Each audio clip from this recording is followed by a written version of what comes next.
Perbicaraan akan bermula pada 16 Jun ini. Tapi yang lebih mengejutkan, log WhatsApp, panggilan telefon, metadata iPhone semua akan dibentangkan di mahkamah. Kalau betul ini semua bukti asli, habislah imej bersih seorang Perdana Menteri. Nak tahu lebih lanjut? Tonton video ni sampai habis.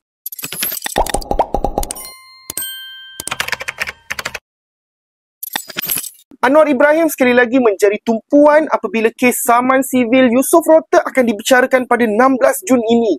Dan kali ini bukan sekadar dakwaan kosong. Merujuk Facebook pemilik Lim Sian Si menyatakan bahawa dalam dokumen rasmi Statement of Claim yang difailkan di mahkamah, butiran perhubungan antara PMX dan juga Yusof didedahkan secara terperinci. Apa yang kita tahu? Pertama, pada 2 September 2018, PMX sendiri secara peribadi datang ke rumah keluarga Yusof. Ya, bukan hantar orang lain, bukan melalui pegawai, tapi datang sendiri. Kurang 20 minit selepas keluar daripada rumah itu, Anwar terus menghantar mesej kepada Yusof guna SMS dan kemudian baru WhatsApp. Dan semenjak hari itu, mereka berhubung hampir setiap hari. Soalannya mudah.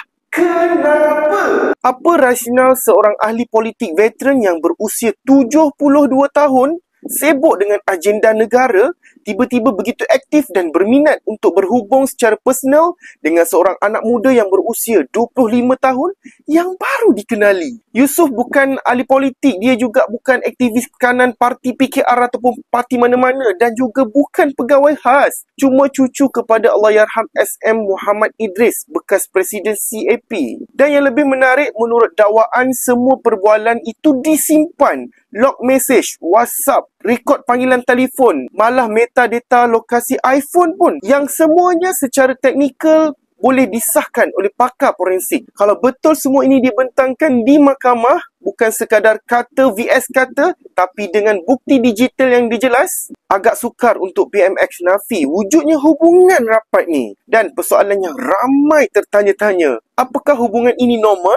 Adakah ini sekadar urusan kerja? Atau ada unsur grooming yang berlaku tanpa disedari? Yang pasti apabila permohonan imuniti PMX ditolak oleh Mahkamah Tinggi baru-baru ini, maka beliau wajib hadir dan menjawab segala dakwaan di hadapan mahkamah. Kes ini bukan lagi soal politik, ini adalah soal adab. Ini adalah soal integriti, akhlak seorang pemimpin tertinggi negara. Sebagai rakyat, kita berhak tahu apa yang sedang berlaku. Ini adalah nama baik negara. Kita berhak tahu sama ada pemimpin negara ini benar-benar bersih dan telus atau hanya licik bermain dengan persepsi dan juga retorik. Kita tunggu perbicaraan pada 16 Jun nanti dan biarkan mahkamah yang tentukan berdasarkan fakta dan juga bukannya emosi. Jangan lupa guys, like kalau korang setuju, komen kalau korang ada pandangan, share kalau korang rasa video ni sangat-sangat bermanfaat dan yang paling penting, subscribe untuk terus cakna isu semasa politik dalam negara kita.